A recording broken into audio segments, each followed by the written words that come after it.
Hey guys, welcome to exigency educator the YouTube channel. स्वागत है आपका एक्सीजेंसी एजुकेटर यूट्यूब चैनल पे।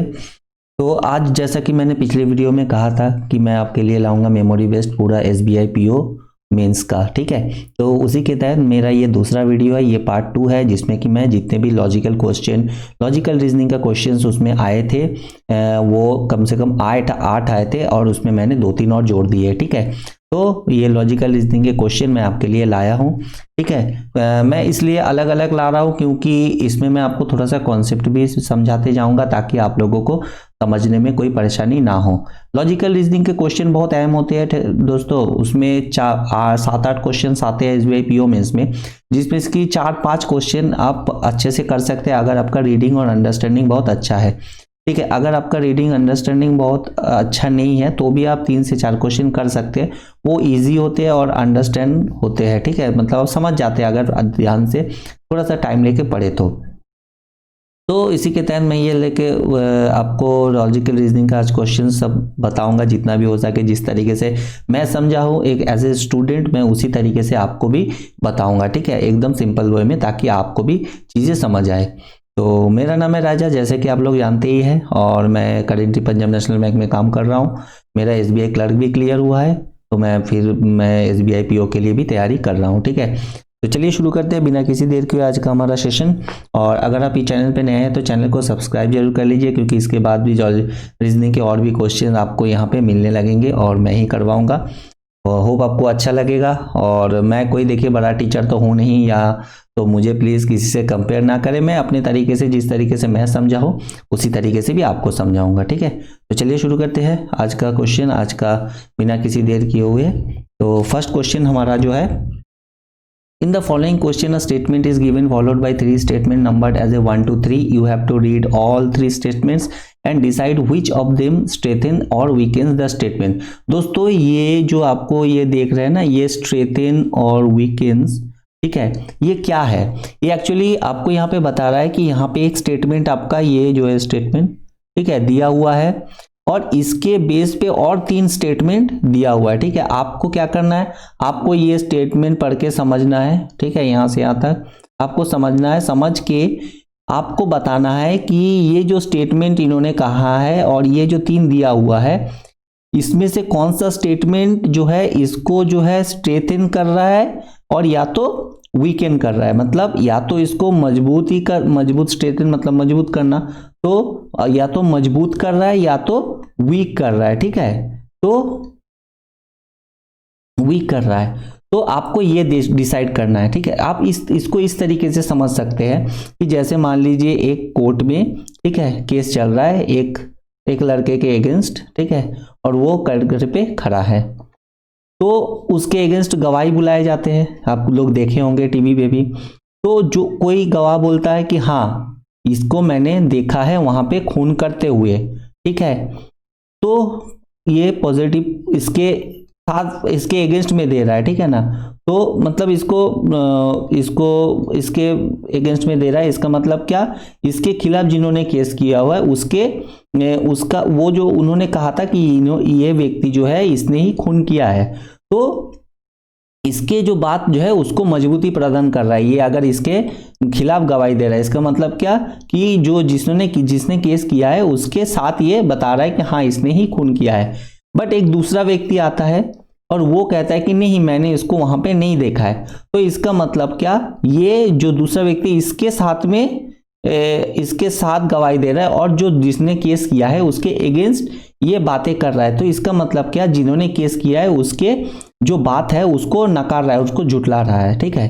तो ये इसके अगेंस्ट में बोल रहा है। तो आपको सिंपल वे में समझना है, जो स्टेटमेंट यहाँ पे दिया हुआ है अगर उसके साथ कोई स्टेटमेंट दे रहा है तो इसका मतलब उस स्टेटमेंट को इस स्टेटमेंट को वो मजबूती प्रदान कर रहा है, और अगर उसके अगेंस्ट कोई स्टेटमेंट बोल रहा है तो मतलब उस स्टेटमेंट को वो कमजोर कर रहा है, ठीक है। इस तरीके से आप इसको समझ सकते हैं। तो हम लोग अब इसके स्टेटमेंट को देखेंगे, 3 स्टेटमेंट को, कि कौन क्या कर रहा है, ठीक है। तो फर्स्ट पहले हम लोग मेन जो बेस स्टेटमेंट है उसको पढ़ लेते हैं। तो यहाँ पे बोल रहे हैं अमंग द गवर्नमेंट्स, मतलब जो भी सरकारें हैं उनके बीच, there is a strong policy emphasize on improving living condition in urban areas as more and more people are looking to migrate to semi urban और रूरल एरियाज। यहाँ पे बोल रहा है जो सरकारें हैं उनके बीच में एक कुछ नियम लाए जा रहे हैं जिसपे जोर दिया जा रहा है कि जो अर्बन एरिया का जो लिविंग कंडीशंस है, ठीक है, उसको सुधारना चाहिए। क्यों? क्योंकि ज़्यादा से ज़्यादा जो लोग हैं, ठीक है, देखिए लुकिंग टू माइग्रेट, ज़्यादा से ज़्यादा लोग है, पीपल है, वो क्या कर रहा है, देख रहा है कि वो लोग या तो सेमी अर्बन और रूरल एरियाज में माइग्रेट कर रहा है, मतलब कि वो यहाँ से जो शहर है, शहर से वो गांव की तरफ, या जो थोड़े से गांव है, थोड़े से शहर है, उस तरफ जा रहा है। क्यों? अब इसका तो कोई तो रीजन होगा। देखिए पढ़ते आगे, people are willing to compromise on their standard of living in the order to live healthier and pollution free environment. तो बोल रहे हैं लोग जो है वो अपना जो स्टैंडर्ड ऑफ लिविंग है, मतलब उनका रहन सहन जो है, उसमें वो कॉम्प्रोमाइज कर सकते हैं। मतलब उनको शॉपिंग मॉल्स और बिग बाजार और मान लीजिए सिनेमा हॉल्स और जो भी है उससे वो कॉम्प्रोमाइज कर सकते हैं। क्यों? क्योंकि उनको जो है एक स्वस्थ, हेल्दियर, स्वस्थ और पॉल्यूशन फ्री, जहाँ पे कि पॉल्यूशन नहीं है, वैसे इन्वायरमेंट में उनको रहना है, ताकि वो स्वस्थ रह सके और अच्छे से अपने लाइफ को जो है वो जी सके, ठीक है। उसके लिए वो शॉपिंग मॉल और ये जो स्टैंडर्ड ऑफ लिविंग, मतलब क्या, जो एक लोगों का रहन सहन होता है ना, उसका आपका जो स्टैंडर्ड होता है, एक स्तर होता है, उसको वो कंप्रोमाइज कर सकते हैं, बट उनको जो है स्वस्थ और पॉल्यूशन फ्री एनवायरनमेंट में रहना है। ये मेन स्टेटमेंट है। अब देखते हैं जो पहला स्टेटमेंट है, cities are economically vibrant space बता रहा है around the world and drawing a large number of rural migrants looking for better prospect. This is sustained trend particularly in developing countries nowadays.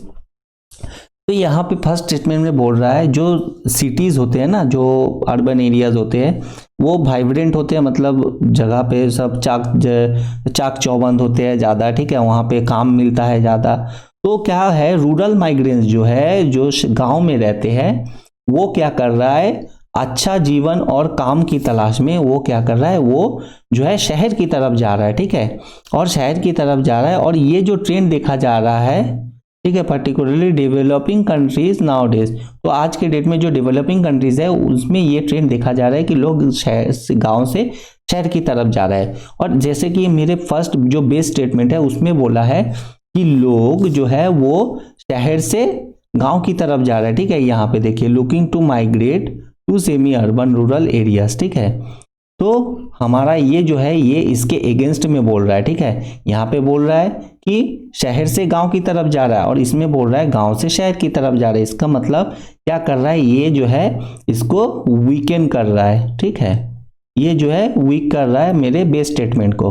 First. Second, a fresh look, second देखेंगे, a fresh look at urban governance is necessary as migrations from rural areas pick up space. तो देखिए फिर से यहाँ पे rural areas बोल रहा है, माइग्रेंट्स फ्रॉम रूरल, मतलब कि जो गांव के लोग हैं वो शहर की तरफ आ रहा है, तो वापस से जो है ये जो है इसको वीक कर रहा है, ठीक है। क्योंकि जो मेरा पहला बेस स्टेटमेंट है, बेस स्टेटमेंट में मेरा कह रहा है कि जो लोग हैं वो शहर से गांव की तरफ जा रहा है, लेकिन यहाँ पे बोल रहा है कि जो माइग्रेंट्स है वो रूरल से वो शहर की तरफ जा रहा है और इसका जो स्पीड है वो बढ़ रहा है, ठीक है। तो इसका मतलब क्या, ये भी इसके खिलाफ बोल रहा है, मतलब ये भी वीक कर रहा है बेस स्टेटमेंट को। थर्ड हम देखेंगे, rate of the migration has shown a consecutive decline, ठीक है। देखिए यहाँ पे कुछ अलग बता रहा है, consecutive decline in the last 3 centuries, ठीक है, पिछले कुछ समय में देखा जा रहा है कि जो रेट है माइग्रेशन का, ठीक है, तो वो घटता जा रहा है। It was possible that slow down signal a worsening condition of urban slums. ये देखिए अब जो है ये जो मेरा बेस स्टेटमेंट है उसके साथ कुछ बोल रहा है। यहाँ पे बोला गया है कि अर्बन के लोग रूरल में जा रहे हैं, क्यों? क्योंकि जो अर्बन कंडीशंस है, ठीक है, उसको और सुधारने की जरूरत है, क्योंकि वहाँ पे पॉल्यूशन बढ़ रहा है, लोग ज़्यादा से ज़्यादा वहाँ पे जमा होते जा रहे हैं। तो वर्सेनिंग कंडीशन ऑफ अर्बन स्लम्स, तो ये जो है मेरे जो बेस स्टेटमेंट है उसके साथ दे रहा है। तो where most of the rural immigrants were concentrated, तो बोल रहा है जो जहाँ पे कि जो रूरल इमिग्रेंट्स है, जो कि गांव से लोग जाते हैं, वहाँ पे जो है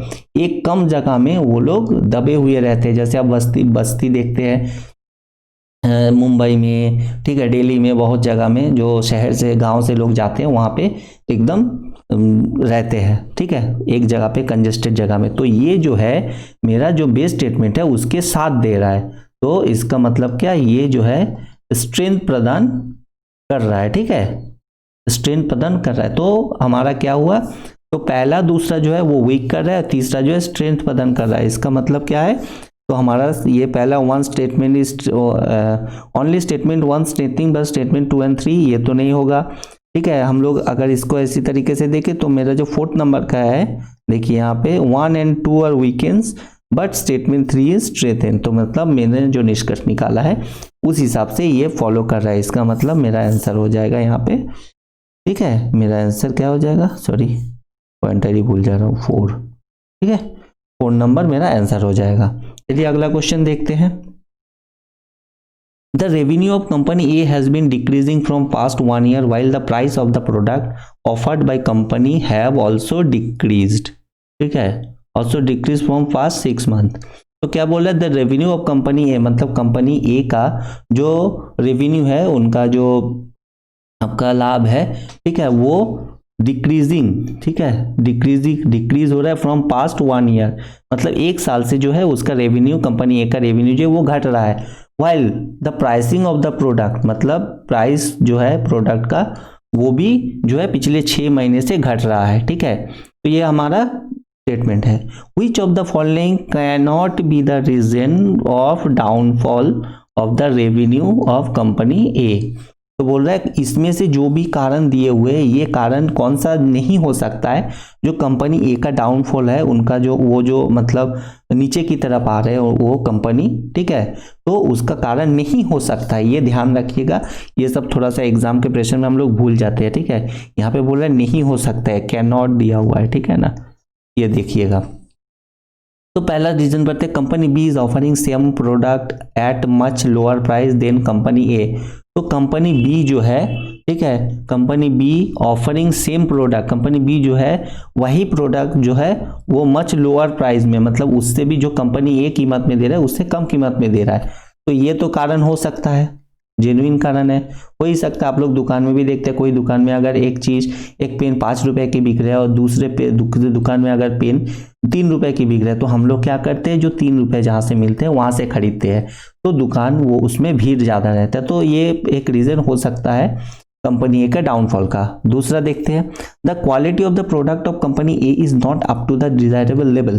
तो जो कंपनी ए का जो क्वालिटी है, प्रोडक्ट का क्वालिटी, ठीक है, वो जितना होना चाहिए जो वो दाम ले रहे हैं उसके अनुसार नहीं है। तो ये भी एक कारण हो सकता है, ठीक है ना, जिसके कारण जो है कंपनी ए का डाउनफॉल होता है, ये भी एक कारण हो सकता है। लेकिन हमको क्या ढूंढना है, हमको ढूंढना है कौन कारण नहीं हो सकता है, ठीक है। तीसरा देखेंगे, the demand of the product offered by company A has been decreasing due to the usages of an old technology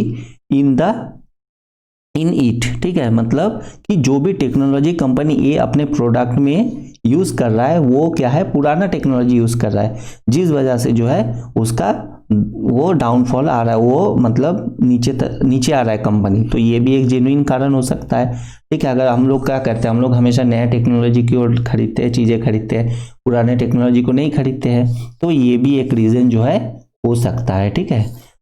चौथा देखेंगे, there is an abrupt rise in the availability of the product offered by company A but the demand has not change accordingly, ठीक है। तो बोल रहा है क्या कि there is a abrupt rise, मतलब अचानक जो है जो प्रोडक्ट का अवेलेबिलिटी है वो जो है घटता या बढ़ता है, और लेकिन जो डिमांड है उसका वो सेम है, उसके अनुसार बदल नहीं रहा है। तो अगर ये जाहिर बात है, अगर डिमांड भी नहीं बढ़ेगा, अगर मान लीजिए प्रोडक्ट का कीमत घटता है तो उसका डिमांड नहीं बढ़ेगा, अगर तो फिर जाहिर सी बात है ये नुकसान हो सकता है और जिसकी वजह से कंपनी नीचे आ सकता है। तो ये भी एक जेन्युइन रीजन हो सकता है, ठीक है। Chinese companies offer better and cheap product than Indian companies. देखिए यहाँ पे क्या बोल रहा है, चाइनीज कंपनीज, ठीक है, of Chinese company cheap product and Indian companies. तो यहाँ पे बोला चाइनीज, जबकि यहाँ पे अगर आप देखिए तो कहीं पे भी चाइनीज का कोई जिक्र नहीं है, ठीक है। तो आपका जो क्रिटिकल या रीजनिंग या जो भी कह लो लॉजिकल रीजनिंग, इसमें ये भी ध्यान देना होता है कि जो भी बता रहा है क्या वो हमारे बेस स्टेटमेंट के साथ कुछ है वहाँ पे मेंशन। तो यहाँ पे तो कुछ भी मेंशन नहीं है, तो इसका मतलब ये तो नहीं हो सकता, ठीक है। तो हमारा आंसर जो है 5 हो जाएगा। क्यों? क्योंकि ये एक रीजन नहीं हो सकता है जो हमारे कंपनी के डाउनफॉल का, क्योंकि यहाँ पे कोई वैसा कुछ बताया ही नहीं गया है, ठीक है। चलिए अगले क्वेश्चन में चलते हैं। Today's children are different from the children of previous generation. तो आज के जो बच्चे हैं वो जो पिछले जनरेशन के बच्चे हैं उससे अलग है। They are more interested in playing video games, ठीक है, और sitting hours on play station than the playing outdoor games, ठीक है।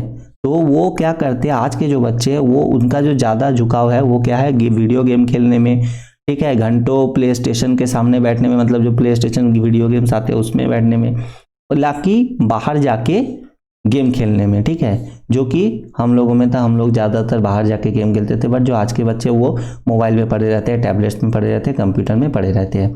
They are more technology oriented, वो जो है ज़्यादातर टेक्नोलॉजी ओरिएंटेड होते हैं, मतलब उनको टेक्नोलॉजी से ज़्यादा वो उनका लगाव रहता है। These things are providing the children from depriving the children from developing their personality. तो ये जो चीज़ें हैं, ठीक है, ये जो है बच्चों को डिप्राइविंग, मतलब उनको जो एक डेवलपमेंट है पर्सनैलिटी का, ठीक है, उसमें ये रोक रहा है। दे लैक द स्टेमिना, वो स्टेमिना जो है उनका वो कम हो रहा है। And strength of the previous generation, जो पिछले जनरेशन के बच्चे हैं ना उनके मुकाबले ये जो इनकी जी कमजोर, ये ज़्यादा कमजोर रह जा रहे हैं। तो ये मेरा बेस स्टेटमेंट है, ठीक है। अब हमको देखना है कि क्या पूछ रहा है। Which of the following statement weakens the given statement.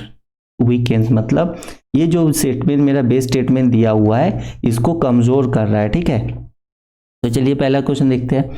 The children of the today are mentally active as this has made children much more organized and mature than in previous time। बोल रहा है आज के जो बच्चे हैं, today's children of today are mentally active, मतलब वो बहुत दिमाग से जागरूक रहते हैं। as this has made children more much organized, तो ये क्या है, जो बच्चों को जो है उसको और ज़्यादा ऑर्गेनाइज कर रहा है। and मैच्योर कर रहा है देन द प्रीवियस टाइम, जो पिछले के समय के बच्चे हैं उनसे। तो ये देखिए ये यहाँ पे बोल रहा है कि आज के जो बच्चे हैं वो प्रीवियस जनरेशन के मुकाबले कमजोर है, ठीक है। यहाँ पे देखिए मैंने अंडरलाइन किया lack of stamina and stature of the previous generation, ठीक है, और जो है वो वीडियो गेम में पड़े रहते हैं ज़्यादा। बट यहाँ पे क्या बोल रहा है कि प्रीवियस जनरेशन से मुकाबले आज के बच्चे जो है वो ज़्यादा मैच्योर है, ज़्यादा ऑर्गेनाइज है। तो ये तो उल्टा बोल रहा है। तो मैंने क्या कहा था, अगर बेस स्टेटमेंट से कोई उल्टा बोले तो वो क्या कर रहा है, बेस स्टेटमेंट को कमजोर कर रहा है, ठीक है। तो ये हमारा वीकेन कर रहा है, ठीक है, वीक कर रहा है, ठीक है। तो चलिए अगला दोनों देख लेते हैं क्या है क्या नहीं है। तो अगर ये यहाँ पे हम लोग को देखिए वीकेन ही ढूंढने बोला है, ठीक है, और 3 ही हमारे पास क्वेश्चन है। तो हमको देखना है इसमें से ढूंढना क्या है, वीकेन ढूंढना है। तो एक तो वीकेन हमको मिल गया, ठीक है। यहाँ पे मैंने ऑप्शन देना थोड़ा सा तो मिस्टेक हो गया है। चलिए दूसरा देख लेते हैं। दिस गैजेट्स आर एडिक्टिंग, ये जो गैजेट्स है मोबाइल, टैबलेट, कंप्यूटर, ये बहुत मतलब एडिक्टिंग होता है, इसको आप इसमें एक नशा सा हो जाता है। They have made the children so much addicted, ये जो है ये सब बच्चों को बहुत नशा, मतलब एक नशा सा इनको बच्चों को लग जाता है। To PC and PCs that they do not enjoy outdoor game, तो उनको इतना जो है कंप्यूटर का नशा हो जाता है मोबाइल का कि वो बाहर जाके खेलना पसंद नहीं करते और इंजॉय नहीं करते। ठीक है। तो ये तो जो मेरा बेस स्टेटमेंट है उसके साथ दे रहा है, मतलब ये भी स्ट्रेंथ कर रहा है। ठीक है, ये स्ट्रेंथ प्रदान कर रहा है, तो ये तो सही है। तीसरा, the children of present time are not physically active. आज के जो बच्चे हैं वो फिजिकली एक्टिव नहीं है, आर नॉट फिजिकली एक्टिव बता रहा है, तो ये तो सही है। आज के बच्चे तो ज़्यादातर एक जगह पे बैठे रहते हैं। This children are not being the team player any more. ये बच्चे जो है टीम प्लेयर में नहीं रहते हैं। ठीक है, they grow up to become shy and introvert. Introvert मतलब अपने अंदर ही रहते हैं, मतलब अपने आप में रहते हैं, लोगों से ज़्यादा बात नहीं करते। ठीक है, इस तरीके। तो instead of being bold and extrovert, ना कि वो जो है बोल्ड मतलब बहुत ही तेज, और एक्सट्रोवर्ट बहिर्मुखी। एक्सट्रोवर्ट मतलब होता है बहिर्मुखी, इंट्रोवर्ट मतलब है अंतर्मुखी, मतलब वो लोगों से बात करते हैं, तो वो सब वो नहीं होते हैं। ठीक है, तो ये भी जो है हमारे बेस स्टेटमेंट को स्ट्रेंथ प्रदान कर रहा है। ठीक है, तो हम लोग देखते हैं, तो ये दोनों तो स्ट्रेंथ प्रदान, तो हमारा आंसर हो जाएगा 1। ठीक है, 1 हमारा आंसर हो जाएगा यहाँ पे। चलिए अगले क्वेश्चन में देखते हैं क्या है। A survey conducted recently shows that religious people are more financially successful than atheists. तो एक सर्वे बताता है कि जो धार्मिक लोग होते हैं ना, यहाँ पे देखिए, religious people are more financially successful. वो जो है वो पैसे मतलब फाइनेंशियली जो है आर्थिक उनका स्थिति होता है वो समर्थ होते हैं। देन एथिस्ट, एथिस्ट मतलब होता है नास्तिक। ठीक है, जो नास्तिक होते हैं उनसे वो ज्यादा मतलब सक्सेसफुल होते हैं, उनके पास पैसे होते हैं। This proves that following religious practices are having religious beliefs is not only important for your spiritual health but also beneficial in maintaining healthy bank account। ठीक है, बोल रहा है क्या, तो ये जो आपका धार्मिक विश्वास है ये दर्शाता है कि ये ना तो आपको ना ही आप मतलब कि इम्पोर्टेंट, नॉट ओनली ये आपको जो स्पिरिचुअल हेल्थ है, आपका जो एक धार्मिक एक स्वास्थ्य है उस पे आप उसके लिए बेनिफिशियल होते हैं, साथ ही साथ जो है आपको एक अच्छा बैंक बैलेंस मेंटेन करने में भी आपको मदद करता है। ठीक है, तो ये मेरा बेस स्टेटमेंट हो गया। आप यहाँ पे बोले which of the following if true would most serious weaken the above conclusion. ठीक है, तो यहाँ पे बोल रहा है कि जो भी इसमें से कंक्लूजन है अबव, ये जो 5 स्टेटमेंट दिया है, तो ये मेरा जो अब कंक्लूजन है इसको जो है वीकेंड कर रहा है, मतलब कमजोर कर रहा है। ठीक है, वीकेंड ढूंढना है। तो चलिए देखते हैं क्या कहता है। Survey does not tell us if this people become financially successful after they started practicing religion और they start practicing religion after they become successful.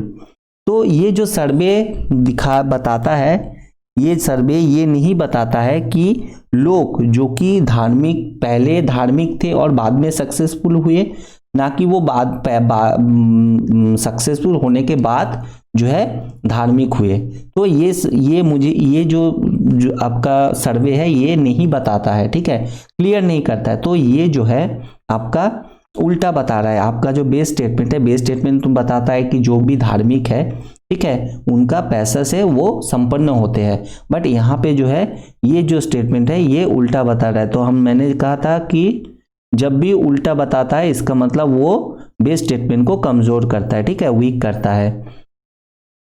चलिए ये तो मुझे समझ आ गया, वीकेंड है। ठीक है, बाकी बीच हमको चेक करना है। Some people embrace religious and spirituality mainly because they believe that somehow being religious or spiritual can help them achieve financial access। बोल रहे कुछ लोग, ठीक है, इसलिए भी धर्म को मानते हैं और पूजा पाठ करते हैं ताकि वो फाइनेंशियली जो है वो अच्छा रहेगा, उनको पास पैसे रहेंगे, इसलिए भी लोग पूजा पाठ करते हैं। तो ये तो इसका साथ दे रहा है मेरे बेस स्टेटमेंट के साथ। ठीक है, तो इसका मतलब ये जो है स्ट्रेंथ प्रदान कर रहा है। ठीक है, स्ट्रेंथ प्रदान कर रहा है, ये तो मेरा स्ट्रेंथ प्रदान, ये स्ट्रेंथ कर रहा है, strengthening. Most of the poor people are too busy thinking about earning their daily livelihood. बोला ज्यादातर गरीब जो है पोर पीपल, वो जो है किस तरीके से वो मतलब खाना खाने के लिए पैसे रोजगार कर सके उस पे ही लगे रहते हैं। तो ये बात तो सही है, ठीक है। तो ये तो कुछ ना ही इसको कमजोर कर रहा है ना ही इसको वीकेन कर रहा है, तो ये तो कुछ ये अलग ही है, ठीक है। तो इसका तो कुछ होगा ही नहीं। Percentage of the atheist among the total population is highest in most of the developed countries. बोल रहा है जो एथिस्ट है, नास्तिक है, वो डेवलपिंग कंट्रीज में ज्यादा है, ठीक है। तो ये भी कुछ ऐसा खास कुछ नहीं बोल रहा है, तो ये भी छोड़ दीजिए। Spiritual and religious people led a more discipline life. बोल रहा है जो स्पिरिचुअल है और जो रिलीजियस पीपल है, धार्मिक और जो पूजा पाठ करने वाले लोग होते हैं ना, वो ज्यादातर जो है अपने जीवन को जो है डिसिप्लिन रखते हैं और उसका डिसिप्लिन जीवन जीते हैं, लीड मोर डिसिप्लिन लाइफ।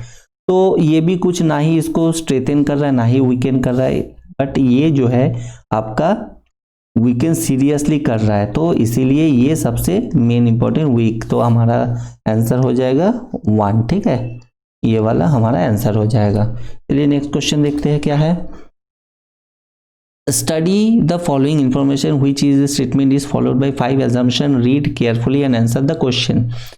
अब ये आ जाता है हमारा एजम्पशन। एजम्पशन क्या है मैं आपको थोड़ा सा बता देता हूँ। एजम्पशन मतलब जो हम लोग उस एक स्टेटमेंट के बेस पे इसको सोच सकते हैं, ठीक है। तो जैसे मान लीजिए कि मैंने कहा कि रवि आज स्टेशन जा रहा है, ठीक है। तो रवि स्टेशन क्यों जा रहा है ये हमको एज्यूम करना है, मतलब हमको सोचना है।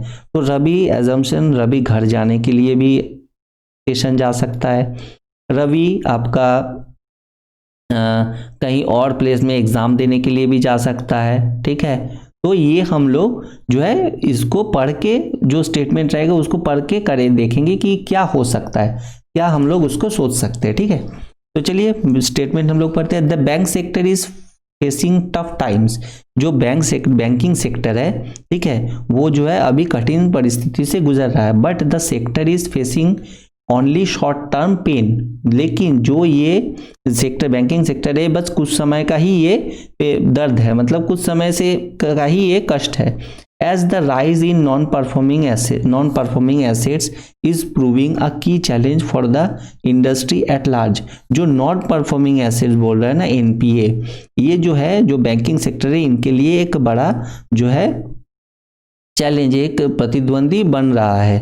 The regulator wanted some stringent measures. जो रेगुलेटर है, जो व्यवस्थापक, ठीक है, जिसको कहते हैं हिंदी में जो चलाते हैं, वो चाह रहा है कि कुछ स्ट्राइंजेंट मेजर मतलब कुछ कठिन नियम बनाए जाए टू बी टेकन, जो कि and the government is coming out with so many reforms and policies. और जिसके बाद सरकार जो है बहुत सारे जो है रिफॉर्म्स एंड पॉलिसीज, नियम और कानून लेके आए हैं, ठीक है। Which of the following can be assumed from the given statement? तो इसमें से जो भी स्टेटमेंट दिया गया इससे हम लोग क्या एज्यूम कर सकते हैं, तो ये हमें कहा गया है। पहला देखेंगे NPA was 2.4% more in last 2 years, मतलब पिछले 2 साल as compare to the present one.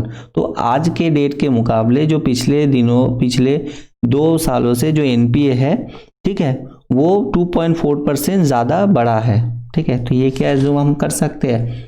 हाँ कर सकते हैं, क्योंकि ये एक चैलेंज बन रहा है, ठीक है। दूसरा देखते हैं।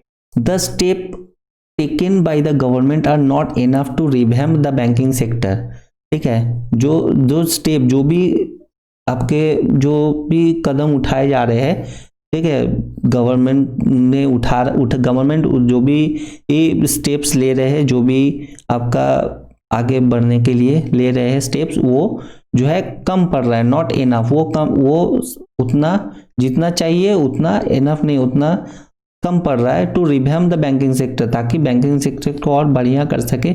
उसके लिए जो भी गवर्नमेंट स्टेप ले रहे हैं वो कम पड़ रहा है, उतना इनफ नहीं हो रहा है। तीसरा है, तो ये अजीम तो हम लोग नहीं कर सकते, क्योंकि यहाँ पे बताया जा रहा है ऐसा कुछ स्टेप, तो कठोर मेजर्स लेने की बात कही जा रही है, ठीक है ना।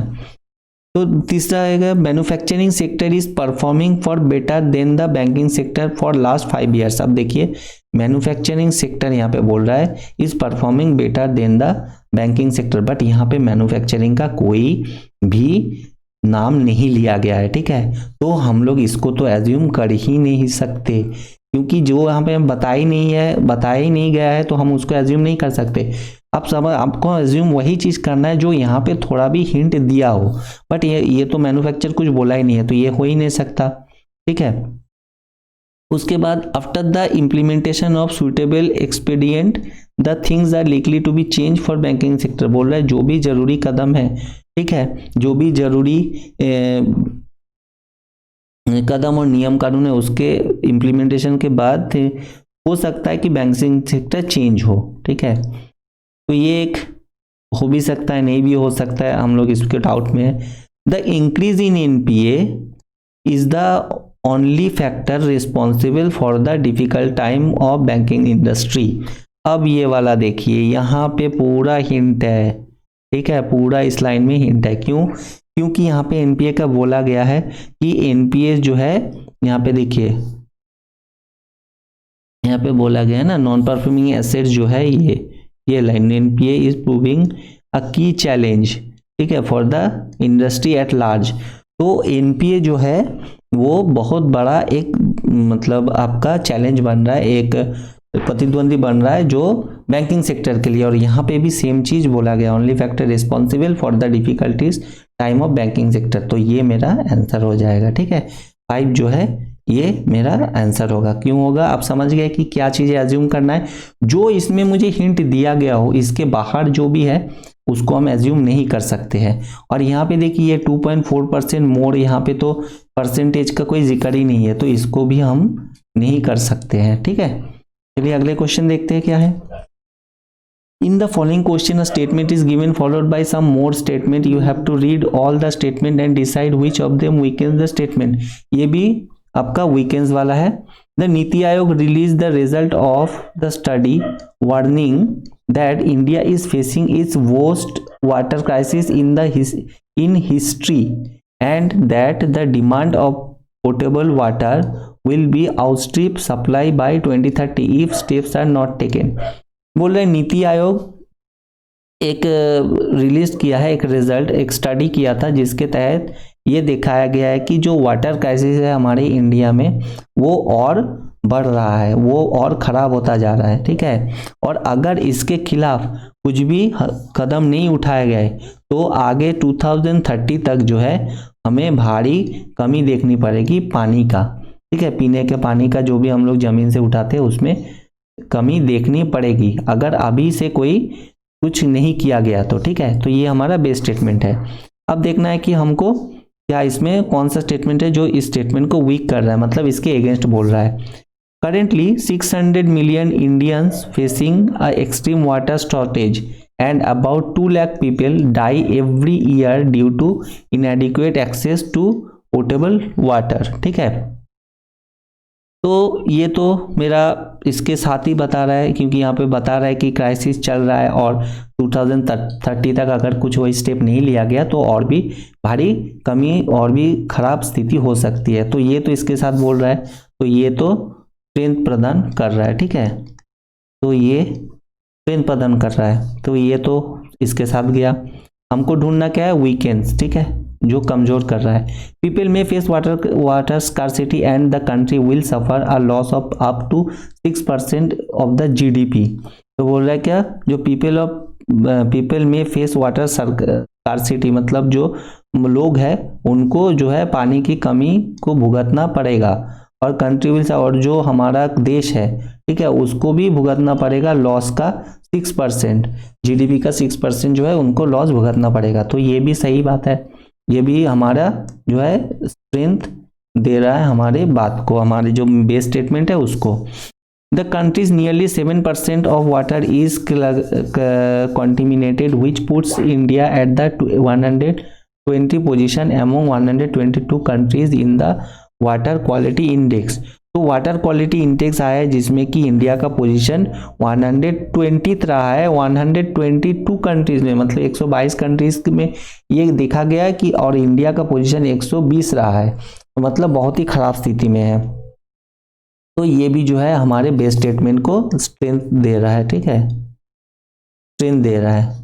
उसके बाद for the rank of all state in index on the composite water management comprise 9 board sector of with 28 different indicators covering various aspects of groundwater, restore of the water bodies, irrigation, farms practice, drinking water policies and governance। तो यहाँ पे बताया जा रहा है कि जो भी बोर्ड है इसके लिए ये सब देख रेख करने के लिए इसमें डिफरेंट 28 जो है डिफरेंट इंडिकेटर्स, मतलब जो कि दर्शाएगा कि जो क्या कमी है, कौन सा कंट्री को सारे नियम जो भी सारे एस्पेक्ट से देखा जाएगा। तो उसमें क्या क्या है, उसमें ground water level, restoration of water bodies, irrigation, farm practices, drinking water, ये सारे जो है इसके लिए पॉलिसी एंड गवर्नेंस जो है देखा जाएगा। तो ये भी जो है इसको वाटर क्राइसिस को ही मेरे साथ बता रहा है, ठीक है। तो ये भी मेरा जो है स्ट्रेंथ कर रहा है।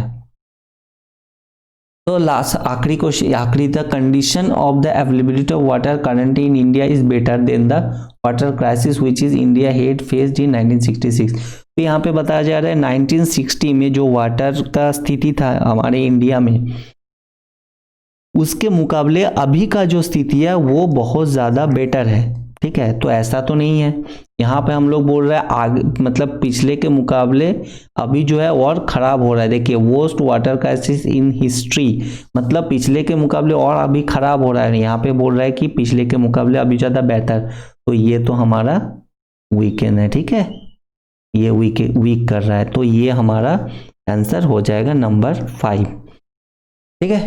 तो समझ गए आप लोग, इस तरीके से करना है, बहुत इजी वे में मैं समझा रहा हूं ताकि आप लोग चीजें समझ जाए। चलिए अगला क्वेश्चन देखते हैं। Study of the following information in which the statement is by 5 assumption, read the carefully. अब सेम है यहाँ पे assumption, वही हमको सोचना है क्या है।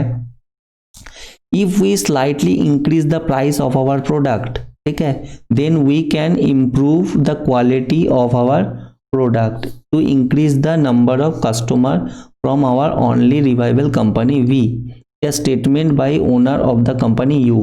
तो कंपनी U, ठीक है, कंपनी एक U है, उसका ओनर बता रहा है कि अगर हम लोग slightly increase the price of our product, हमारे प्रोडक्ट का प्राइस जो है उसको अगर थोड़ा सा बढ़ाते हैं तो हम लोग अपने प्रोडक्ट का क्वालिटी जो है उसको भी हम लोग इम्प्रूव कर सकते हैं, ठीक है। और इसके तहत हमारा जो कस्टमर है वो भी हमारे साथ और जुड़ेंगे और कस्टमर बढ़ेंगे। Which of the following can be assumed from the given statement, तो इससे हम लोग क्या सोच सकते हैं, तो देखते हैं। Without increasing the price, the quality of the product offered by company U cannot be increased। बोल रहा है क्या बिना दाम बढ़ाए कंपनी U जो है अपने प्रोडक्ट की क्वालिटी को बढ़ा नहीं सकते, ये तो गलत बात है। आप बिना दाम बढ़ाए भी क्वालिटी को बढ़ा सकते हो, ठीक है। तो ये अज्यूम तो हम नहीं कर सकते, ये नहीं होगा, ठीक है। उसके बाद क्या है, quality offered by company V of the product is better than the quality offered by company U। तो बोल रहा है कंपनी V जो भी प्रोडक्ट दे रहा है उसका जो क्वालिटी है वो ज़्यादा बेहतर है कंपनी U के मुकाबले। तो यहाँ पे कंपनी V का कोई भी प्रोडक्ट का क्वालिटी के बारे में नहीं बताया गया है। तो अगर बेस स्टेटमेंट के में हमको वो कुछ बताया ही नहीं गया है तो उसको तो हम एज्यूम कर ही नहीं सकते, तो ये भी नहीं होगा, ठीक है। कंपनी भी के प्रोडक्ट के बारे में हमारे बेस स्टेटमेंट में कुछ भी नहीं बताया गया है, ठीक है, तो ये हम एज्यूम नहीं कर सकते। तीसरा है improving the quality is the only way to attract more number of customer. बोल रहा है क्वालिटी इंप्रूव करने पर ही हम लोग ज़्यादा कस्टमर को जो है हमारी तरफ आकर्षित कर सकते हैं। तो ऐसा कुछ नहीं है, ठीक है। अगर आप क्वालिटी बढ़ाएंगे तो भी ना, आप दाम कीमत कर भी अपना जो है क्वालिटी बढ़ा सकते हैं, अपना कस्टमर को ज़्यादा आकर्षित कर सकते हैं, ठीक है ना। तो ये भी नहीं हो सकता है। उसके बाद the price offered by the revival company B is already higher than the price offered by company U. बोल रहा है कंपनी यू के मुकाबले जो कंपनी भी का प्राइस है वो और ज़्यादा कीमत है। तो ऐसा तो कुछ बताया ही नहीं गया है यहाँ पे, ठीक है, कि कंपनी भी का प्राइस कैसा है क्या नहीं है, तो ये भी हम एज्यूम नहीं कर सकते। Superior quality even for big hit bit higher price will definitely increase the demand of the product market।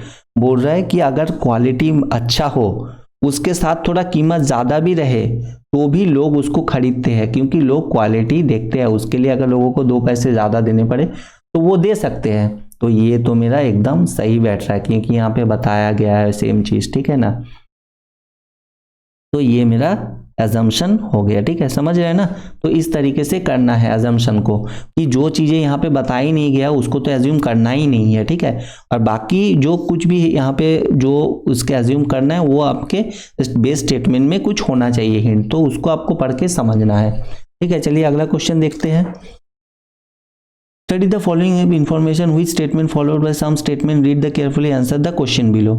एक कंपनी X, ठीक है, company X has decided to increase the HRA allowance of the employee due to reallocation of the company to a NCR region। बोल रहा है क्या कि एक company X है, उन्होंने डिसाइड किया जो HRA अलाउंस, HRA मतलब होम रेंट अलाउंस जो कंपनी अपने एम्प्लॉयज को देती है, ठीक है, वो जो है उन्होंने बढ़ाया है। क्यों बढ़ाया है? क्योंकि कंपनी जो है एक जगह से दूसरे जगह पे जो है शिफ्ट हुआ है, ठीक है, एनसीआर रीजन में शिफ्ट हुआ है। तो एनसीआर रीजन क्या होता है, थोड़ा सा अच्छी जगह होता है, ठीक है ना। तो इसलिए उन्होंने ऐसा डिसाइड किया है कि उन्होंने क्या किया है कि इंक्रीज किया है जो एचआरए अलाउंस है। Which of the following with inferred from the given statement. तो इसमें से जो है इन्फर्ड मतलब क्या कि क्या निष्कर्ष हम लोग निकाल सकते हैं, ठीक है। तो निष्कर्ष हमको निकालना है, तो हम लोग देखते हैं क्या है इसका होना चाहिए। The HRA allowance directly depend, ठीक है, एचआरए अलाउंस डायरेक्टली डिपेंड, तो HRA allowance directly depend on the reason of living of the employ. मतलब जो एचआरए जो अलाउंस है वो डिपेंड करता है कहाँ से, region of the living of the employ, जो एम्प्लॉय हो वो कहाँ पे रह रहा है उसके ऊपर डिपेंड करता है। तो ऐसा नहीं है, ठीक है, कंपनी जहाँ पे है और वहाँ के जो लोग रहते हैं उस पे डिपेंड करता है, ठीक है। तो ये मेरा नहीं हो सकता, ठीक है, ये तो नहीं हो सकता। The employ of the company x are on strike due to the relocation of the company. यहाँ पे तो स्ट्राइक के बारे में कुछ बताया ही नहीं गया है, तो ये तो हम लोग निष्कर्ष निकाल ही नहीं सकते, यहाँ पे तो कुछ ऐसा है ही नहीं। The profit amount of company X has increased, तो it has also increase the amount of HRA office employ. बोल रहा है क्या जो ऑफिस एक्स है, कंपनी एक्स है, उसको प्रॉफिट हुआ है जिस वजह से उन्होंने एचआरए जो है वो बढ़ाया है। तो ऐसा भी यहाँ पे कुछ नहीं बताया गया है, ठीक है। तो हम इसको भी जो है हम लोग नहीं कह सकते, तो हमारे यहाँ पे जो है आंसर हो जाएगा नन ऑफ दिस, ठीक है, ये हमारा आंसर है। तो चलिए अगला क्वेश्चन देखते हैं क्या है। In the question below, in the given statement followed by two assumptions numbered 1 and 2, as assumption is something supposed to taken for granted, you have to consider the statement and the following assumption and decide which of the assumption are implicit in the statement, ठीक है। तो implicit मतलब क्या, जो उससे मतलब उस पर लागू हो रहा है, ठीक है ना, तो ये implicit होता है। The largest domestic airlines corporation has announced new summer schedule in which more number of flights in trunk routes are introduced।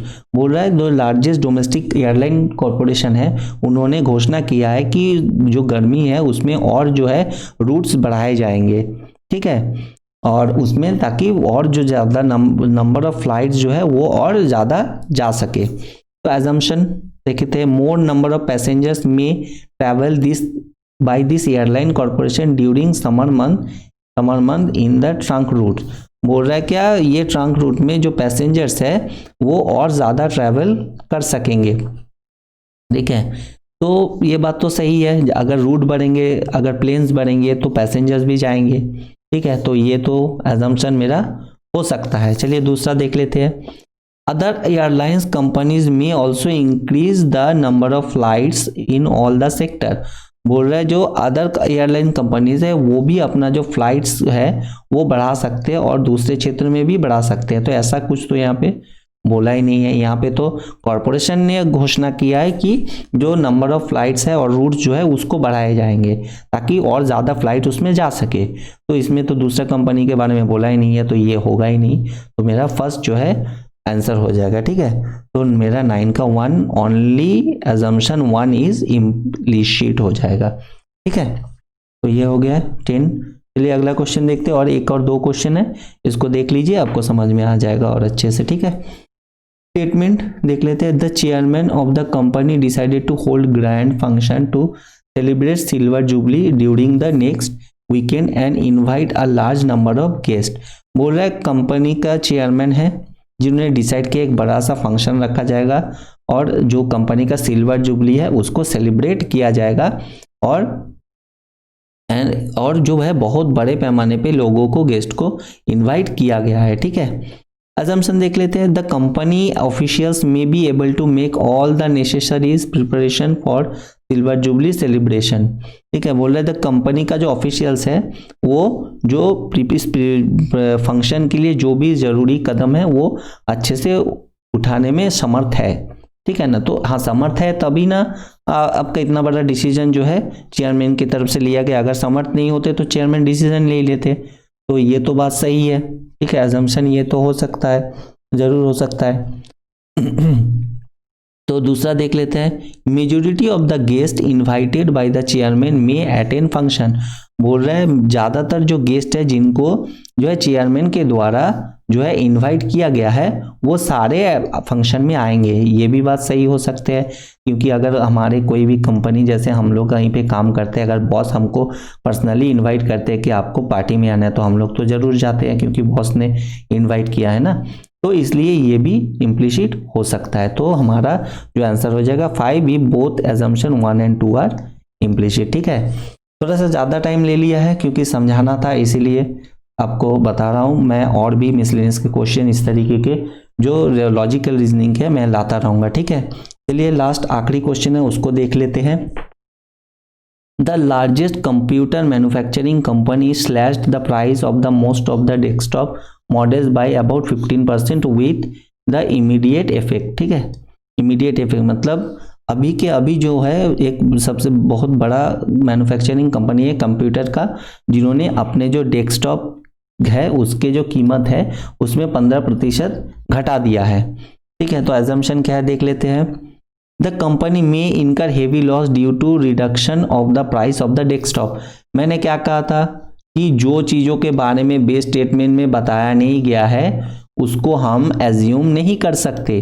तो यहाँ पे तो लॉस के बारे में कुछ भी बताया नहीं गया मेरे बेस स्टेटमेंट में, तो हम इसको एज्यूम नहीं कर सकते, ठीक है। दूसरा क्या है, the sales of the desktop manufactured by the company increase substantially in the near future. तो बोल रहा है कि ये जो दाम घटा गया है ना, जिसके कारण जो डेस्कटॉप मैन्युफैक्चर है कंपनी का जो सेल है वो भविष्य में बढ़ सकता है। तो ये बात तो सही है, अगर कोई चीज़ का दाम कीमत घटता है तो हम लोगों का सेल जो है वो कंपनी चीज़ें उसका कीमत जो है बढ़ जाता है, ठीक है। तो ये तो चीज़ें सही है। तो हम लोग इससे क्या निकाल सकते हैं, जो ओनली अजम्पशन 2 इज इम्प्लिसिट, ठीक है। तो इस तरीके से आपको करना है। ये तो एजम्पशन और स्टेटेड वीकेंड वाला मैंने लिया है। आगे आपको और भी जो कॉज इफेक्ट है उसके भी क्वेश्चंस मैं लाता रहूँगा, ठीक है। आपको जो SBI PO और IBPS PO और RB PO के पहले ये बहुत सारे प्रैक्टिस में करवा दूंगा। तो चलिए आज के लिए इतना ही, आप हमारे साथ बने रहिए। होप आपको ये सेशन अच्छा लगा हो, मैं आपको थोड़ा सा समझाने में समर्थ रहा हूँ। आप बने रहिए हमारे साथ, मैं कोशिश करूँगा और भी अच्छा जो है क्वालिटी के वीडियोस आपको प्रोवाइड करा सकूं और चीज़ें आपको बता पाऊँ, ठीक है। तो चलिए आज के लिए इतना ही, आपका दिन शुभ हो। जय हिंद।